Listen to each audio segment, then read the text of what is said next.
effective leadership in startups and small businesses. As Rachel mentioned, I'm the country manager for Wantedly, and I'll be your moderator for today.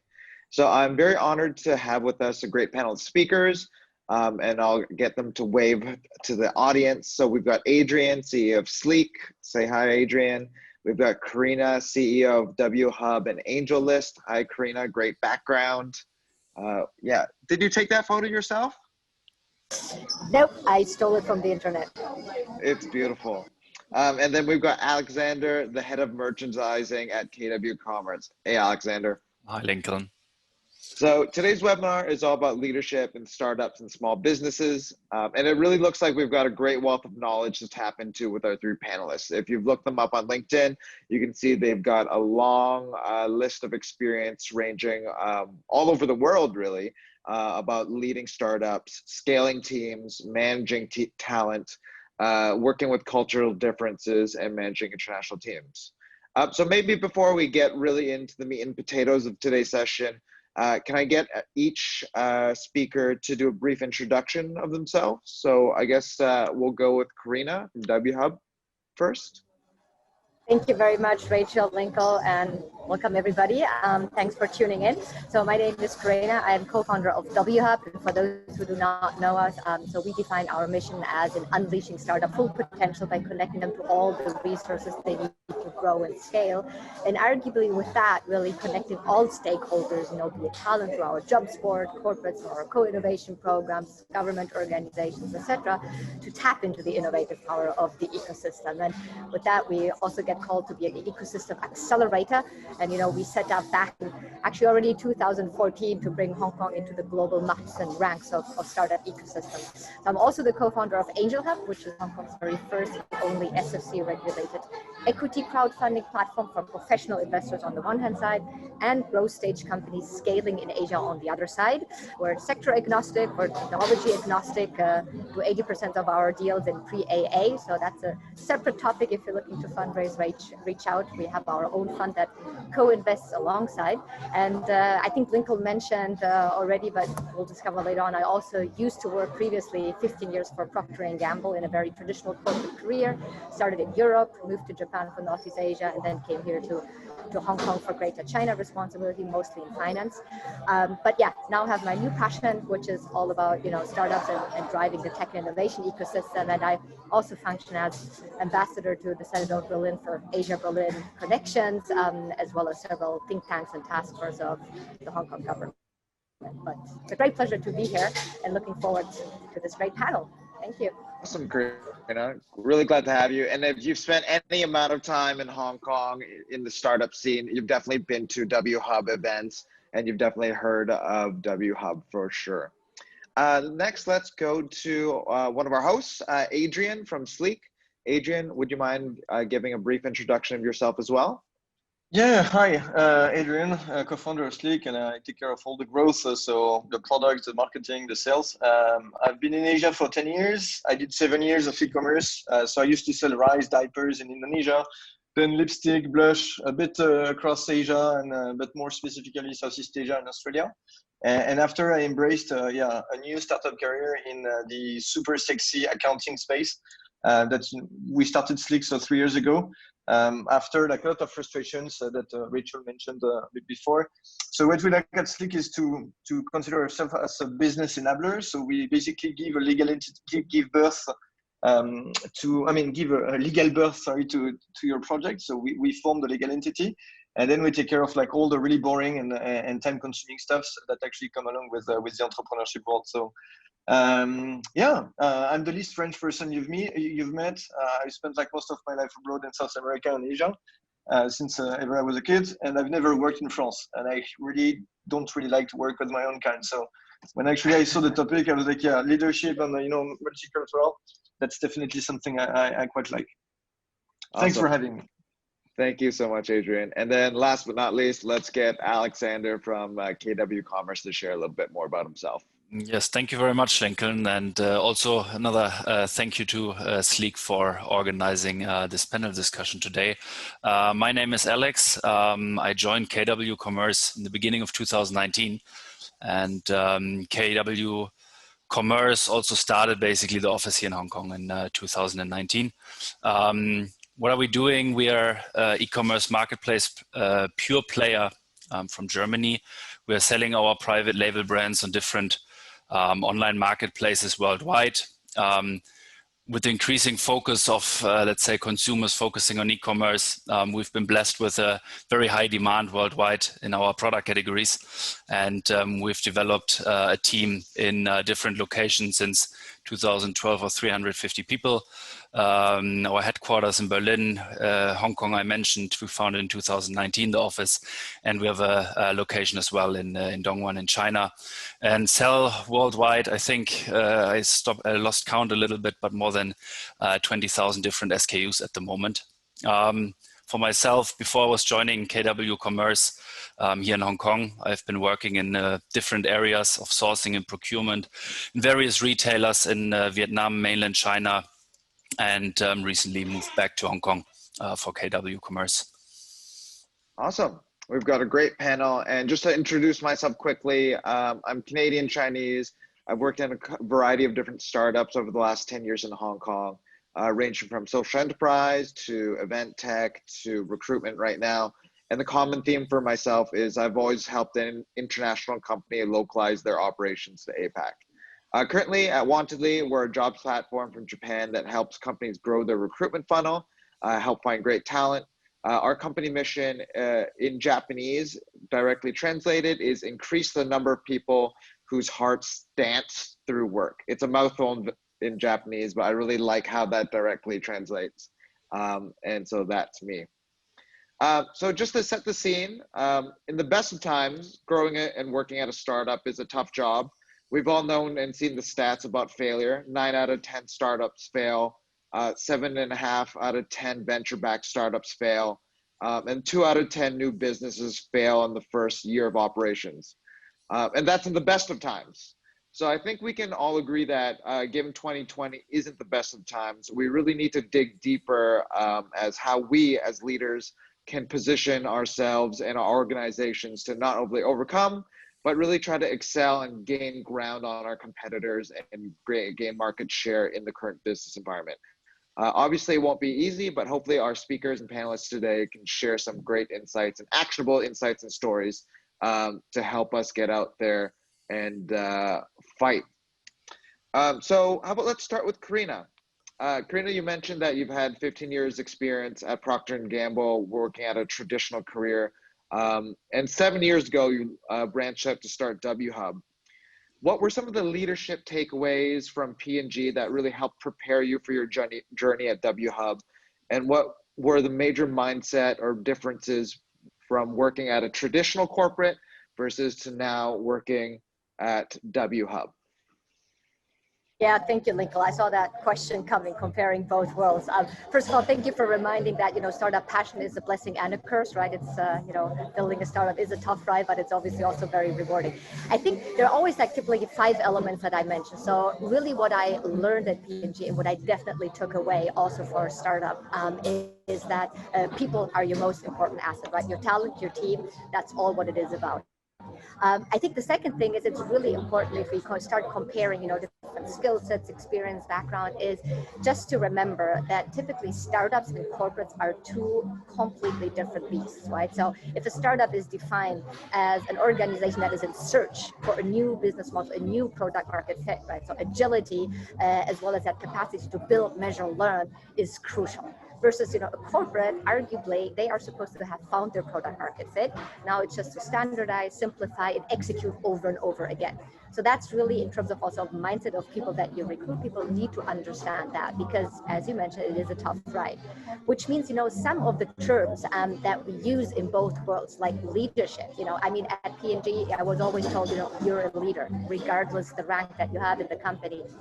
I think, yes, I felt like, a lot of freedom, but I would argue it's more about initiative, right? When it's about, leading in a company, there's also still a lot about where you actually get internal feedback, right? Where it's all about, making sure that you first understand the business model so that afterwards you can start executing it again. Whereas in a startup, if we take leadership, not only about, trying to understand and being the one who's able to execute, it's also really being envisioning, being there to energize and empower the rest of the team to go forward. And I think that element of feedback is very, very important as well, because again, in a corporate career, mostly feedback comes internally. Depends on the job you're doing. I mean, a sales job has more external feedback, but it's again, trying to understand what's working and kind of like reiterating it and build a little bit of new initiatives. But in companies and startups, feedback, which very often we call like fail fast, which actually learning means really going out there and get feedback from the customers and from the market. Which means, to my fourth point, in terms if we look, assessing skills, typically in bigger, larger corporations, you get hired for a certain hard skill, right? And in startups, I would argue, the soft skills, also the capacity to kind of like be able to do different jobs, wear different hats, depending on where the startup needs you right now, is really important. The more your startup scales and the more technical you become, like for example, with Angel Hub being a licensed company, obviously the more you start also recruiting people with, very critical hard skills, like being a compliance officer or so. But I think that's another learning. And I think with that, experience is something that is always typically when you start hiring people in a corporate job, where I would argue, experience in a corporate career can be a real plus, because again, you have seen a business model, a product market fit working. Experience in a startup can actually be a barrier, because again, you are actually there to understand how the market is moving and trying to invent something new. So if you go too much back on what you think is right or what you have learned in the past is right, it might be totally counterproductive. So argue one of the big learnings for me even was I had to unlearn a lot of things. And I think the last thing is when I started recruiting for P&G versus started recruiting for my own company, that recruiting people out of their own passion, their motivation, their capacity to be self-motivated, resilient, to get self-gratification because they are working for something that is meaningful, plays a much bigger role, right? And I think just to round it up for that, for me as a leader of a startup team, it also really means you're very different. You're not in that position, or you don't have authority because of hierarchy. You really have authority because you give a commitment to the team that you're the chef of the orchestra, that you're able to understand who's playing which role at which point in time, who needs to be pushed forward or backward, without you necessarily knowing exactly what the person needs to do. And I think that on the one hand side can be a relief, right? Because you don't have to have all the answers. But on the other hand, again, it's a real mindset shift where you have to be humble enough to say, I don't have the answer. You maybe also don't have the answer, but together we're going to find it if we're just going to listen to our customers. Thanks so much, Karina. And I definitely agree. It almost seems like being a leader at a startup, you have to lead a lot more with your heart as well as your brain, and kind of bring all the different pieces together. We were hiring for a staff before, and a lot of times I would ask, why do you want to join a startup? And a lot of times the candidate would say, oh, because I feel it's a very free environment.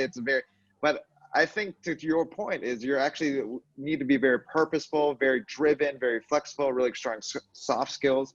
And it takes a very special breed to want to work and thrive in a startup. Great. Thank you so much, Karina. Let's move on to our second question for Adrian. So Adrian, looking at your profile, I think you're one of the few people I actually would look at your profile and say, okay, this person's actually a serial entrepreneur. I know it's a very buzzy term these days. And now you're at Sleek, you're actively helping to make the lives of entrepreneurs and investors easier. So from your first startup to your current role, how have you evolved as a leader, and what is the impact on kind of your day-to-day business on that evolution? Okay, so first about the serial entrepreneur like term, I quite not like that, because it's more like related to quantity rather than quality. And I mean, I don't consider myself a serial entrepreneur. I more look at the quality of projects. Then second, yeah, I mean, in 10 years, I think I've made like all the mistakes possible in terms of hiring, managing, and I mean, project management. Like I really remember, I mean, it all started like 10 years ago. For 2 years, I actually worked for this massive French retail company in Indonesia. I hated my boss. I hated my job. I was like head of e-commerce there, but I could not do literally anything. My boss, after 1 year, told me, "Okay, look, if I haven't told you anything, it means that everything is perfect." But no, I was looking for someone that actually was challenging me, was really pushing me, and I told myself, "Okay, that's clearly not in that environment that you'd actually, like, well, develop yourself or like find, like some amusement and some exciting stuff." So I joined a very, very small startup, and I was the first man on the ground in Indonesia. This startup was Loxala, so we were selling cosmetic products. So I was literally like alone in my living room, just like, trying to develop the business locally and hiring a team. And I realized that this time I could actually choose who I wanted to work with and who wanted to work with me. So that was really like, a big milestone for me, because I like to actually surround me by people that were actually like smarter than me when actually I could afford that. And actually, as a result, it actually helps to actually go faster and actually stronger in terms of impact. So as a result, we grew like the business in Indonesia. Like in 5 months after the start, we were like 25 in a house, just like picking, packing, like doing everything. And then I moved to Singapore, and then the rest is history. It went even faster. So I'd say that since then, with all the cultures like Indonesia, Thailand, Malaysia, Singapore, Philippines, Vietnam, I've worked with, the key thing that I've actually learned is really to listen, and to not think that, because I'm French, because I've got this experience, I actually know how things actually work. You need to adapt yourself. You need to listen to the others, watch your surroundings, be curious, and then adapt your management. But I concur with Karina on the fact that, yes, you need to be surrounded by people that are, aligned on the passion that you have, building things, and then after the rest, just like flows beautifully and naturally.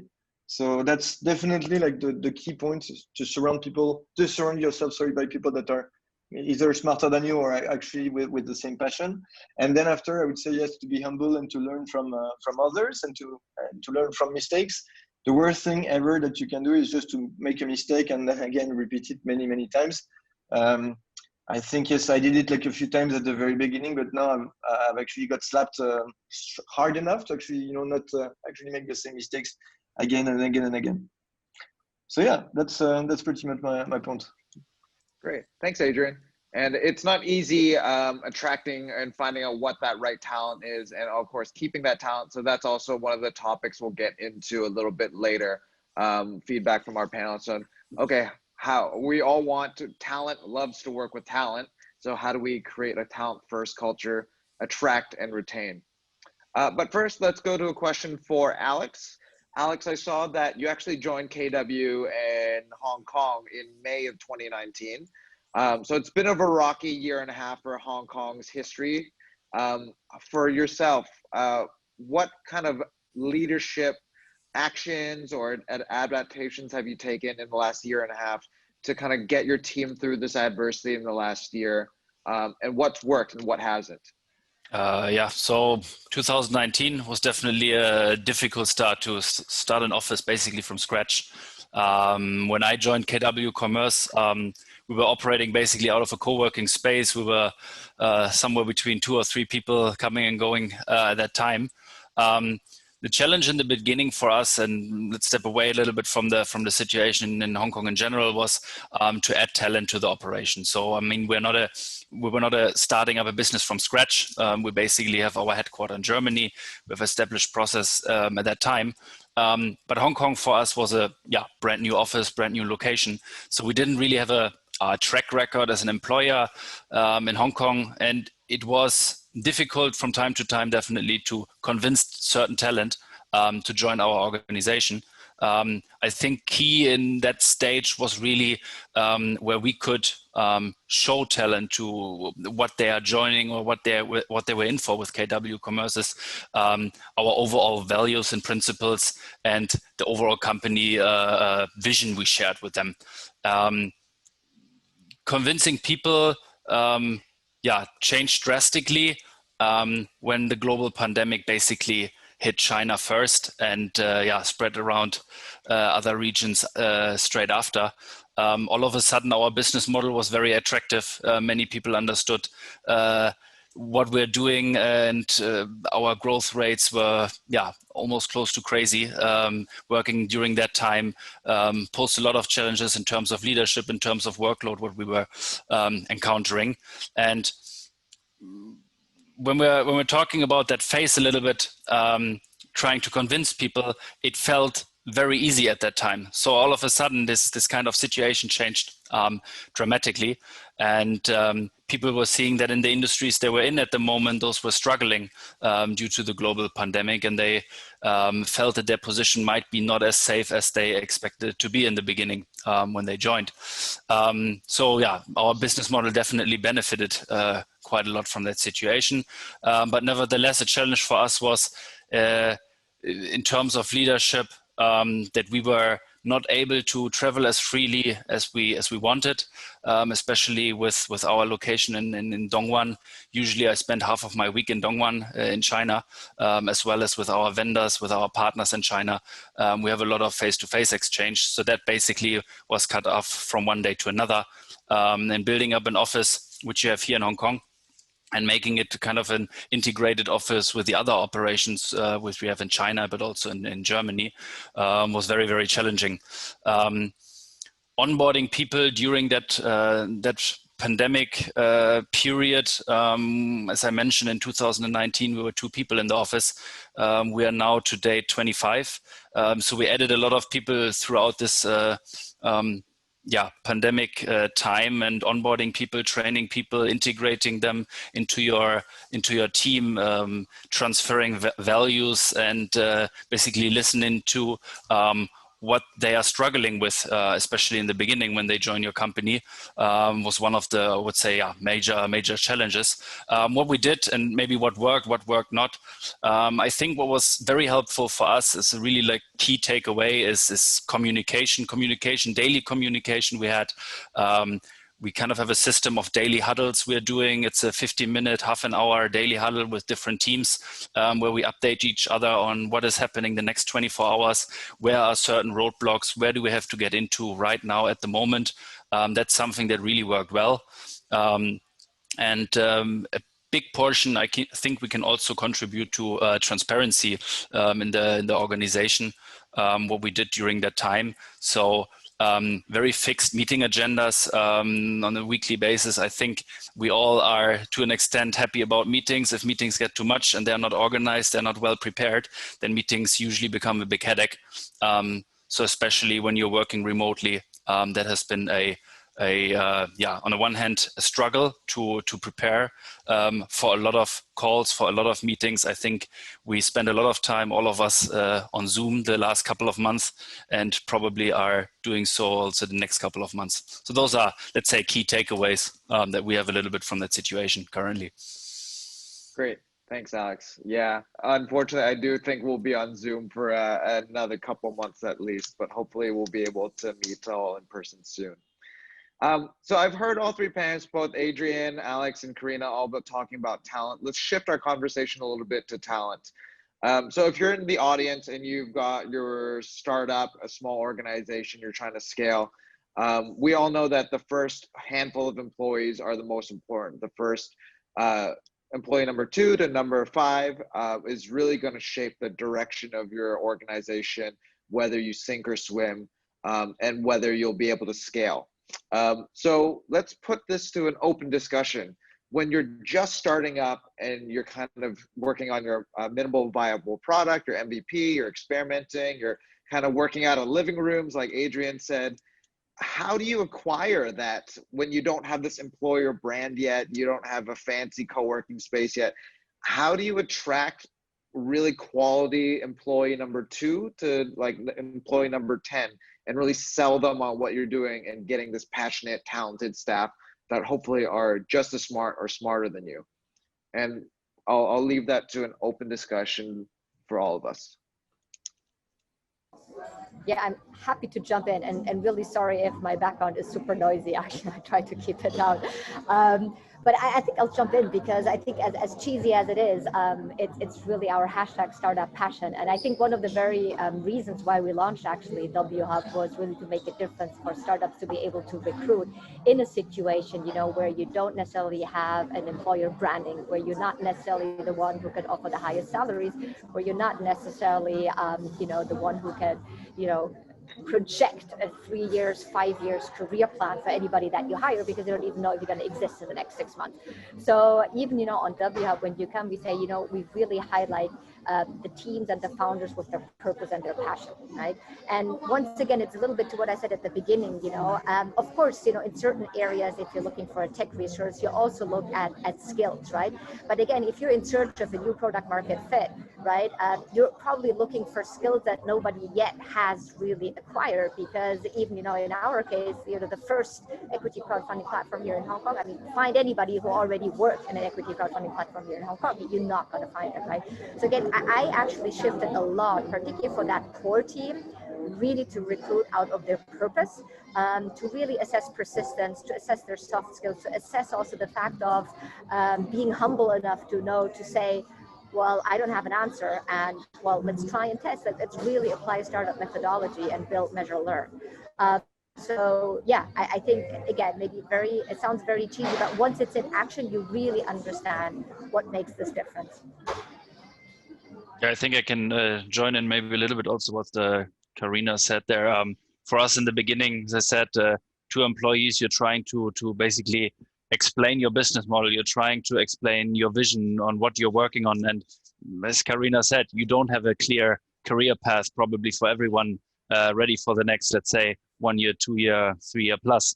And how we usually approached it, we said, this is where we're coming from. We have a little bit of track record, so definitely that helped. That track record was mostly from Germany. So adapting that to Hong Kong, explaining to people how we're trying to build certain functions here in Hong Kong definitely helped. But I would say if we talk to people, we usually took way more time than I was used to before. I think interviews were a little bit more informal than they were actually formal interviews. You usually follow a very standard procedure. So aligning people with what you believe is working for the next 1 or 2 years, and making people part of that. And I think a very open mindset. You have to look for people who would like to play a role in that, and they are not that stuck with, let's say, the first position they started with. That position probably is going to change over a period of 6 months, 1 year, maybe even faster. Yeah, you agree on to basically give like a small illustration. So there was this great article from the Silicon Valley on like written by someone that actually scaled massively the teams from Google, and she was like writing, it's all about sharing your Legos. So the Lego, like the little bricks. So if you're on your own, there is only one thing that you can do in a certain amount of time. But if you share your Legos with others, if you just like trust others on building like their part of your huge building, it actually goes faster and it goes higher. So I think it's all about just like making people understand that they can really play a part and that you're really counting on them.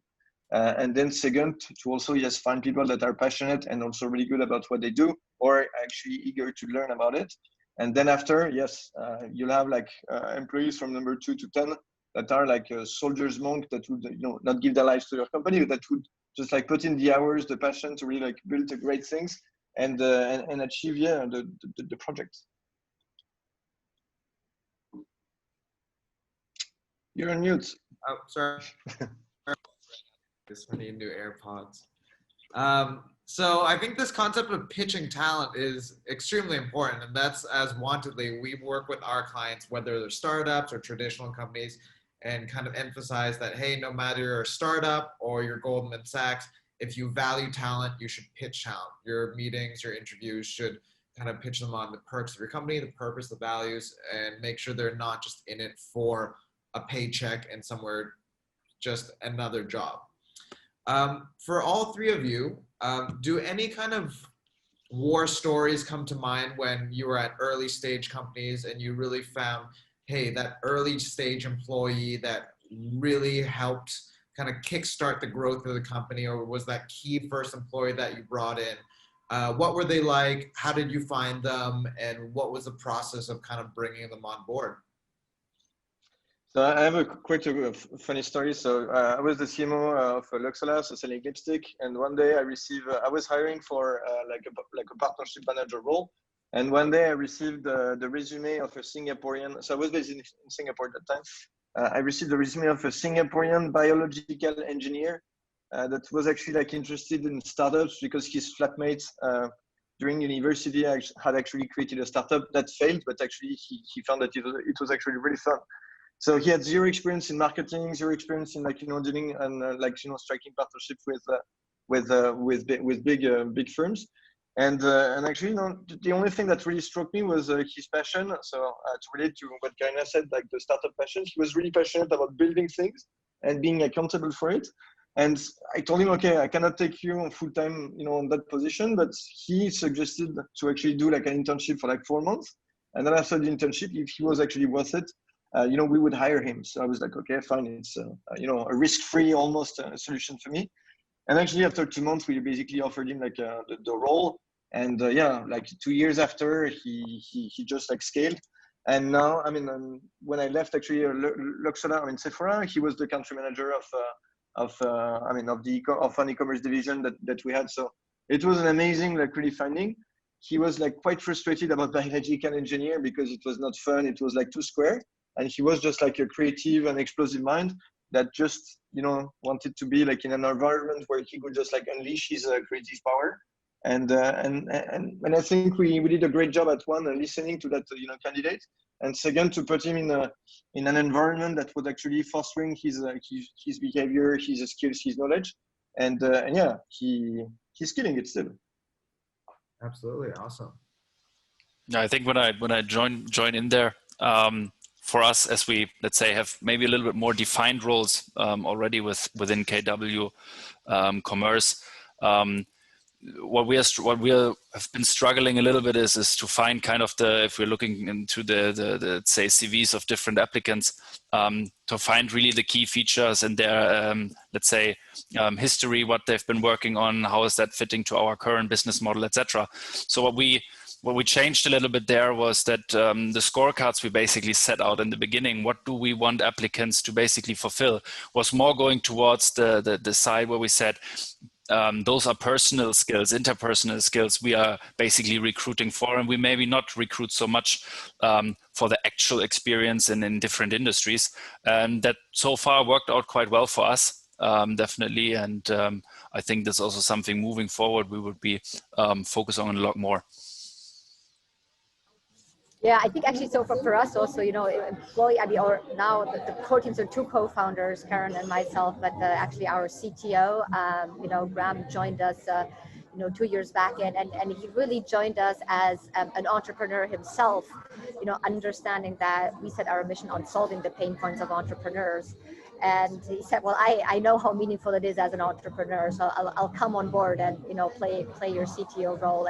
And since then, never left. So again, back to this really purpose-driven and being fully aligned on it, I think is really something that makes a difference. And I think, combined to that, I think really certain key values, be it trust or be it, certain understandings where you're fully in sync and aligned is important.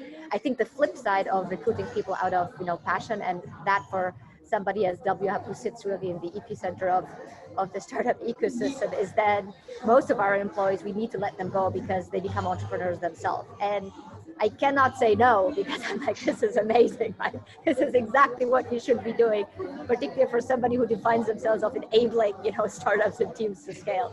But yeah, and I think last but not least, what I also find most rewarding, if you take a little bit of risk in terms of hard skills. So a lot of, at the beginning, arguably just out of, we were bootstrapped for a long time, just out of budget constraint, you kind of like get really junior people. And then seeing them thrive and, staying with the company and developing and building additional skills and rising up and then becoming managers of others.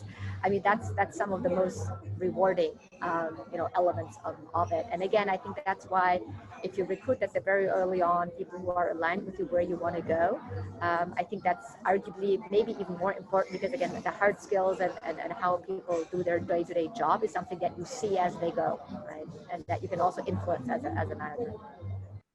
Yeah, thank you all three. Completely agree. I think in a world where you've got your LinkedIn profile, you've got CVs, you've got personal CV websites, it's almost, there's even more information about a candidate's hard skills, where they went to school, their experience and things like that. But it seems like it's still that very difficult task to kind of measure, hey, is this the person for our organization? Are they aligned with our values, our purpose?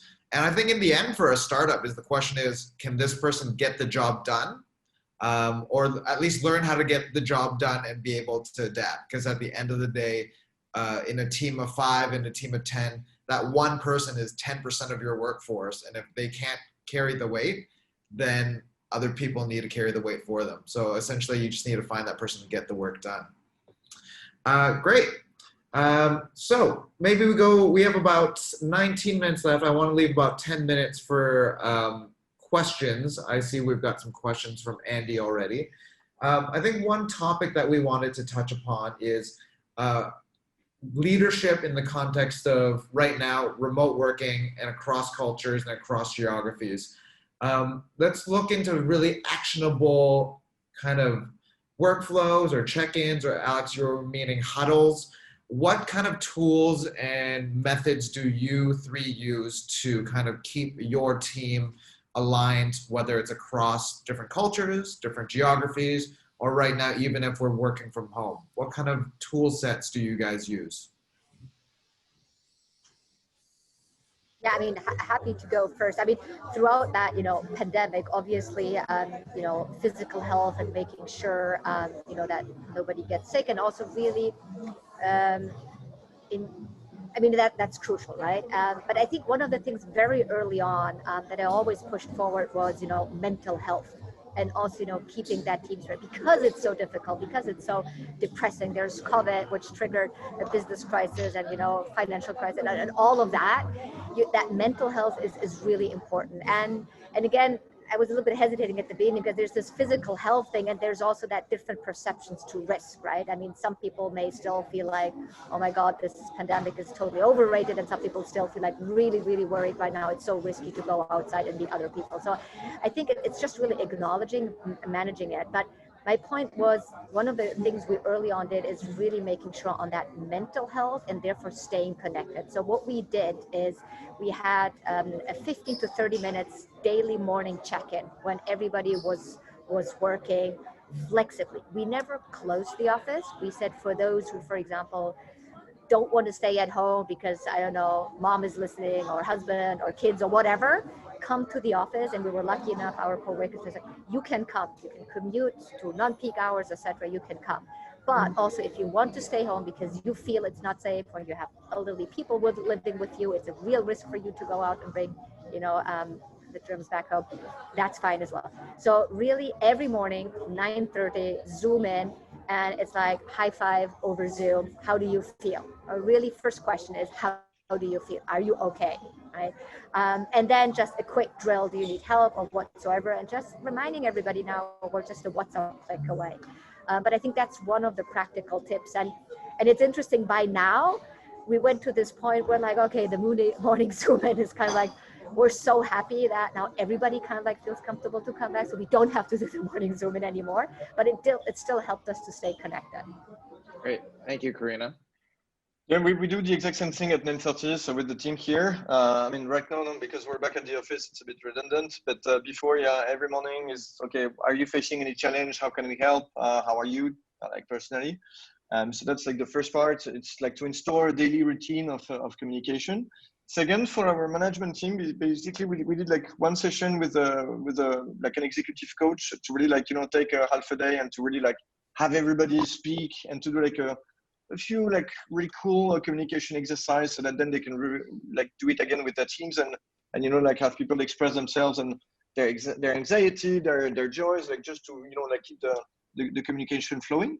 And then after, every month we do an all hands. So before it was everybody in one room in Singapore, in the Philippines and in Hong Kong, but now it's actually like hundreds of people on Zoom. So that's actually really cool to see a mosaic with everyone, and everybody is really focused and really happy to actually gather and and to celebrate the victories, the learnings, and to also communicate again. But last but not least, I'd say that, to really get and keep everybody focused on what their goals are and what they're supposed to do, it's also to have like crystal clear KPIs and a roadmap on what everybody is supposed to do. So that's a bit like the more like the less fun part of my answer. But yes, we have a plan and we need to stick to it. Otherwise, we would be in troubles. But at least, it keeps people really like, focused on what their goal is with regard to their department or like the company as a whole. Absolutely, that's definitely necessary, whether it's you run KPIs or OKRs. Exactly. The first step from individual and team wellness, and then they need to know how they can contribute their day-to-day priorities. Sorry, Alex, I cut you off. Go ahead. No worries. I think in general, most of the points, I think it's kind of topics we also faced. And for us, it was, basically this informal conversation, which usually is getting lost when you're working from home. You're sitting at your on your couch, or you're sitting at your dining table, etc.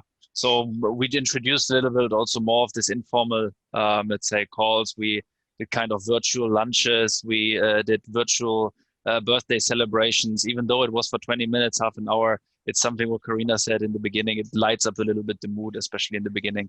That helped a lot. Last point, Adrian mentioned it, maybe not the so much fun part, but accountability, sticking to your processes, reviewing KPIs. Those are topics we focused even more on. It's something we do, of course, in the office as well, but especially when teams are clustered around, usually you only see a small window on Zoom. It helps having mutual KPIs you're working towards, and seeing how everyone is basically accountable for working on these topics. Thanks, Alex. For us, I found it was really useful for me as the leader of the organization to be a little bit of silly, have a little fun, and kind of whether it's on Zoom or when we do get into the office every Friday, to have little surprises or kind of lighten the mood. Then it creates kind of permission for everyone else to kind of take in and enjoy. What we were saying is we're working from home, but hopefully we can still play at work when we do see each other. Great, let's move on to, we've got some questions. One question is from anonymous attendee. Oh, Karina actually responded to it. But the Sorry, question not was, sure if we should respond on written form or not. No worries. Do you strike the balance between hard and soft skills? Do you value one more than another?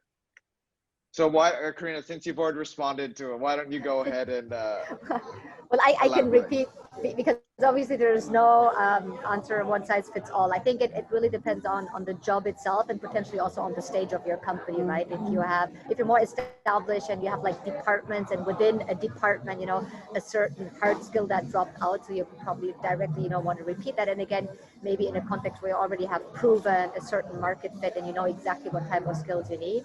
Sure. I showed you the extreme example, which is when you're a licensed entity. Again, you do need certain, like you need compliance officer, you need responsible officer, so you do need to recruit by hard skills and even certificates, licenses, etc.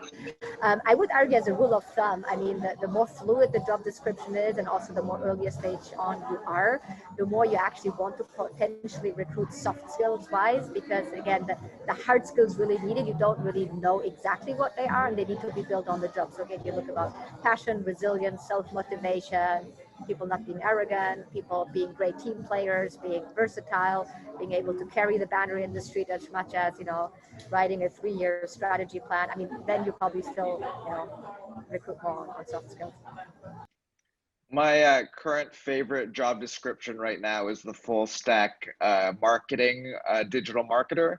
And it'll say, oh, you need to be able to ad buy, do SEO, manage our social media, film and edit video, do Photoshop, pretty much everything, write content, et cetera, et cetera.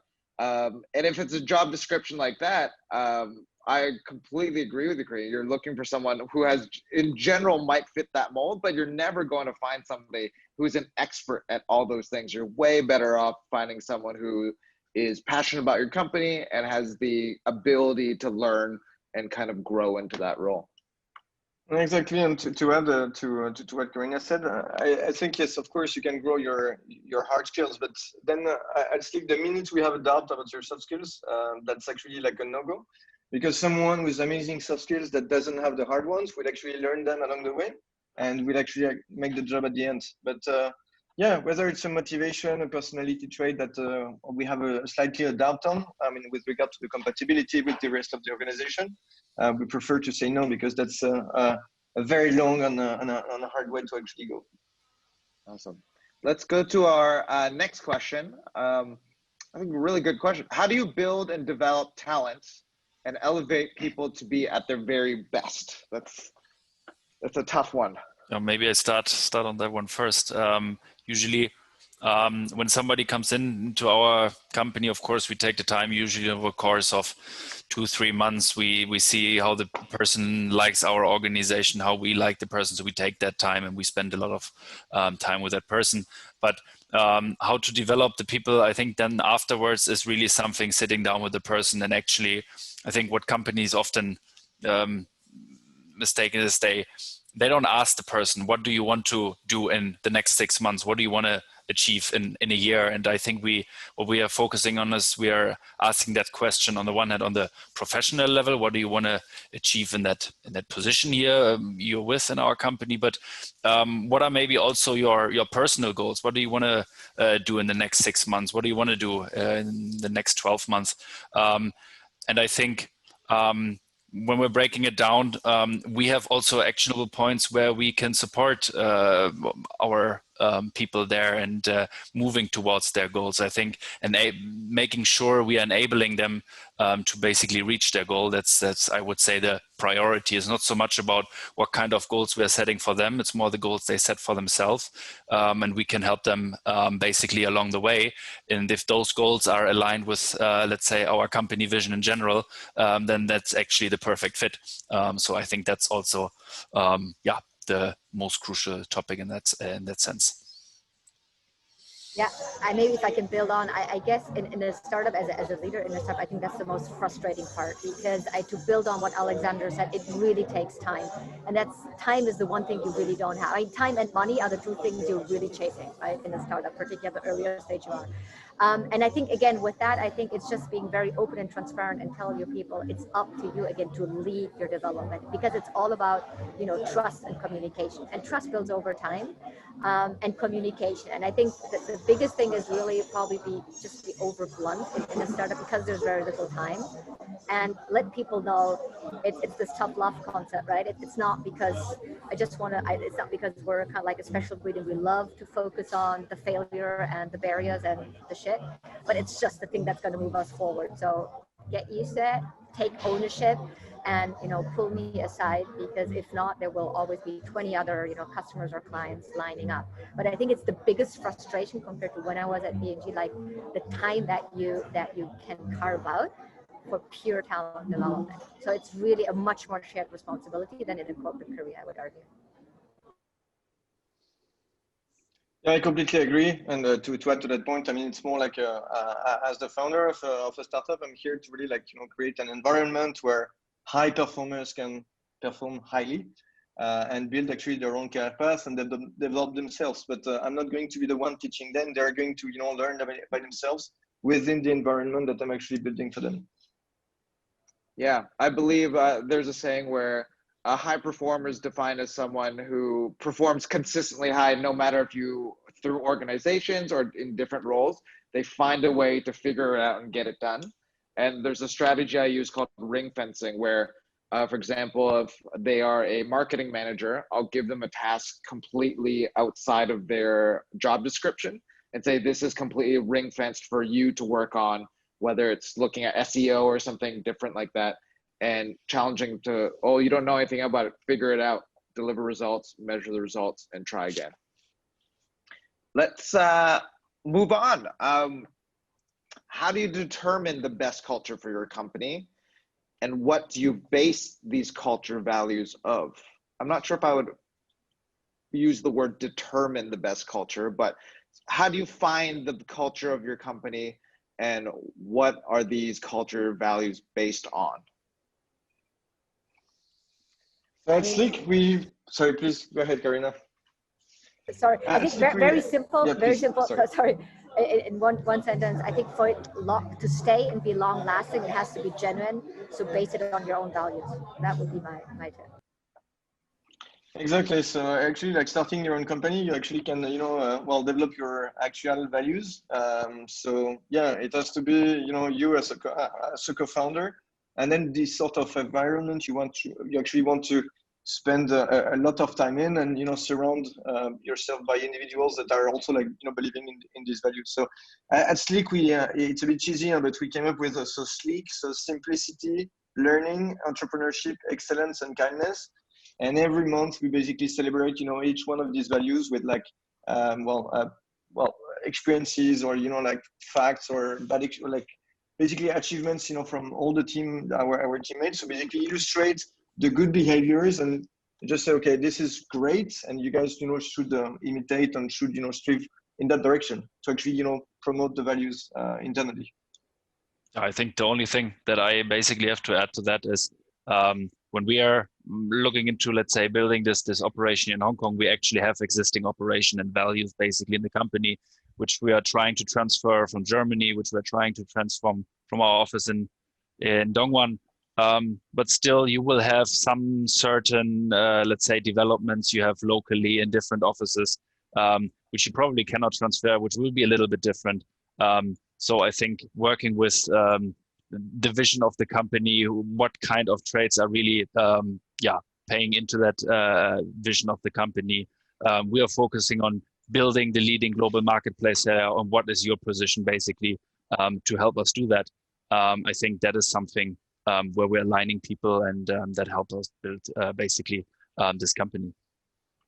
Do you find, Alex, the mothership, the headquarters is in Germany, and you're kind of the regional office?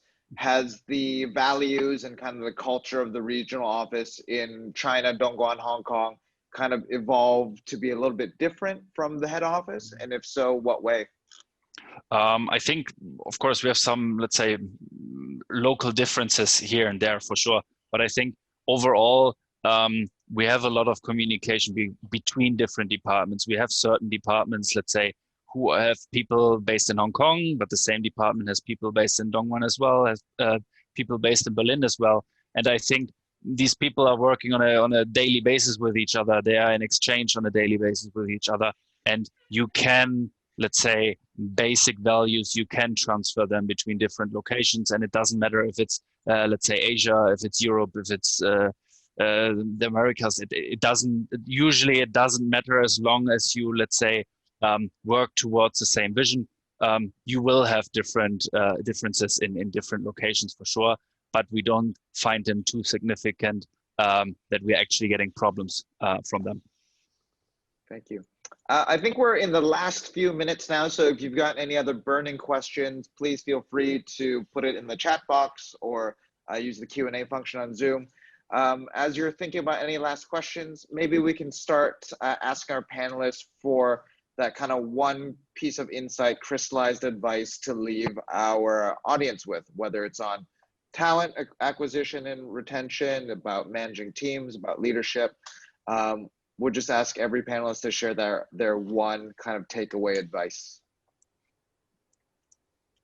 On the hiring, so there is one thing that I do is to constantly meet new candidates almost every week to just like sharpen my judgment to when meeting people, also like the kind of question that I ask. And that actually when time comes, it actually helps you to have like a big pipeline of let's say good candidates to actually reach out to. And then the second one is really to look at the soft skill first, and then the hard skill, and that it's actually a two-way street. So you choose to work with that person, but the person has to choose also to work with you, and that's something to really keep in mind, especially at early stages companies, because you end up spending quite a lot of time working together, and it's always more fun to actually work with someone that you like actually. Absolutely. Yeah. You want to go first, Alexander? Karina, go ahead. Okay. Yes, I think one of the things actually we didn't touch on is like the diversity in teams, right? And I think we all know that you need a hipster, a hacker, and a hustler, but not only in terms of skills, but also in terms of background. And I say that because it really doesn't come natural. I mean, naturally you like to mingle with people that think like you because it makes things easier and you think like you understand each other. But there's a huge, in our core team of 16 people, we have 9 different nationalities. So even if you think it slows you down, at the end it makes better decisions because you kind of like have the conflict in-house, and you bring it out. But once again, there's a reason why companies put such a huge focus on celebrating diversity and inclusion, because it doesn't come natural. So force yourself a little bit, and as soon as you get there, you will see the benefits. And that is like nationality, that's gender, that's different backgrounds and different skills. Thanks, Yeah, from Karina. my side, maybe last topic to add. Set targets as a team. I think if there are short-term targets, say what you want to reach this week, and work together on it as a team, and enable your team basically to reach targets. I think leadership then in the end is if your team achieves the target by themselves and you are able to help them do that, I think that's in the end most rewarding thing then usually. Great. Do you use KPIs or OKRs or something different? Yeah, maybe start first on that. A lot of KPIs, KPIs on a personal level, really for the for single employee. We're using KPIs. We're using department KPIs. Overall, we of course try to measure things. That's in a way definitely important. But I think it's also KPIs can be indicators what's working, what's not working, and in the long term, you want to know how your team is basically performing in general and where you're falling behind and what are those reasons. And usually KPIs are a definitely good topic to start with. Great. Thanks, Alex. Thank you to all our panelists. Thank you to Rachel for organizing everything. And thank you to all the attendees who've been with us from the start to the finish. I'm pretty sure if you add us on LinkedIn, we're very happy to network and continue the conversation. So hopefully see you soon. Rachel, is there anything else you wanted to add before we wrap up? Nothing to add. Thanks, Lincoln, again for moderating, and thanks to all the panelists for joining us today. So as Lincoln said, feel free to reach out to our speakers on LinkedIn or other channels if you have any questions, and also feel free to reach out to me if you have any questions about Sleek. So we've been trying to host a lot of events, so do stay tuned and join, and also follow all of the speakers here today. Thank you guys so much.